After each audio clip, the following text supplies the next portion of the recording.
Талантты батыр.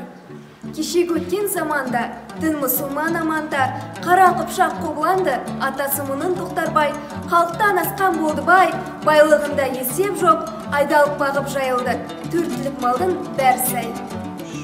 Жаз жайлауы көзді жайлаған, қалың қыпшақ жағалай. Тоқтарбайдың дәулеті ішкені мас жеген тоқ, бай кедейдің көңілі жай. Қыз қыстауы қараспан көкке таласқан. Ат үйірінен адасқан, қалың қыпшақ тізіліп, қонса қоныш жарасқан. Әліп тамба қыпшақтың атағы озған алаштан. 80-ге жасы келгенше бір бала көрмей Тоқтарбай.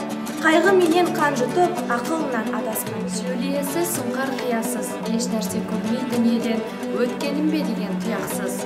Тоқтарбайдың зарына қалың қыпшақ қайысқан, әулие қоймай қыдырып, етегін шеңгел сыдырып, жеті бірге танысқан.